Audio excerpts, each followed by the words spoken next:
Assalamualaikum warahmatullahi wabarakatuh. Kami dari Koalisi Masyarakat Sipil di Indonesia hendak menyikapi dan merespon press release atau siaran pers dari Presiden Prabowo malam ini.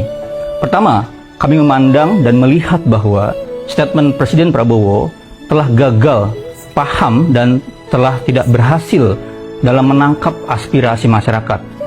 Bahwa selama ini yang disuarakan oleh masyarakat adalah bagaimana mereka menghadapi frustasi, mereka menghadapi kemiskinan ekstrim, mereka menghadapi ketidakadilan di mana-mana.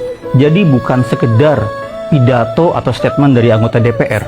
Maka perubahannya, sikapnya, atau keputusannya harusnya merujuk pada kehendak-kehendak perubahan ketidakadilan ini. Merespon kepada sistem politik, kepada sistem ketidakadilan.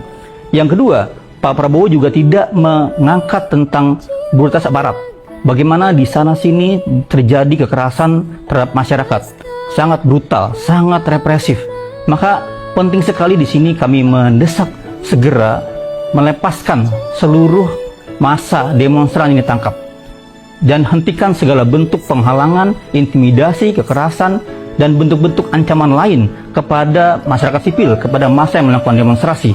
Dan jangan lupa juga tidak berhenti di situ, tapi segera lakukan tindakan pidana, proses peradilan kepada orang-orang, kepada para pelaku kekerasan dari aparat, bukan hanya level pelaku tapi juga komandan-komandannya, para pejabat-pejabat tingginya.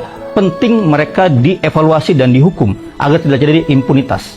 Yang berikutnya adalah penting segera juga melakukan reformasi kepolisian, reformasi penanganan demonstrasi, reformasi kelembagaan agar hukum tidak dipakai untuk mendiskriminasi, tidak dipakai untuk menangkap, tidak dipakai untuk melakukan kekerasan kepada masyarakat. Dan penting sekali mencegah kekerasan berlanjut di esok hari jika ada demonstrasi lagi. Masyarakat sipil selama ini mendampingi masyarakat, bersama masyarakat dan mengetahui, mengalami, menyaksikan penderitaan masyarakat. Dan protes demonstrasi yang terjadi 5 hari ini adalah akumulasi, adalah penumpukan, adalah rasa kemarahan yang dirasakan oleh masyarakat. Selama ini terjadi pemborosan yang luar biasa oleh para pejabat terhadap dana-dana dan uang-uang rakyat. Terjadi tindakan korupsi yang besar di sana-sini. Dan terjadi kegagalan pengaturan anggaran negara yang kemudian menjadi terlihat penghematan atau efisiensi yang ugal-ugalan. Alokasi dana yang tidak tepat justru memiskinkan masyarakat. Oleh karena itu, hargai dan pahami masalah intinya dan selesaikan masalah intinya, serta hargai kebebasan berekspresi. Hargai demonstrasi yang ada, buka ruang seluas-luasnya, bukan dihadapkan dengan aparat, dengan water cannon, dengan gas air mata, apalagi dihadapkan dengan tindakan-tindakan atau aparat militer di lapangan.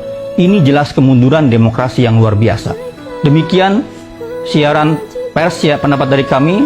Semoga pemerintah, semoga DPR mendengarkan masyarakat sipil dan tidak mengulangi kesalahan-kesalahan yang sama. Salam hormat dari kami. Assalamualaikum warahmatullahi wabarakatuh. Hentikan brutalitas aparat, stop pemborosan uang rakyat. Hidup rakyat.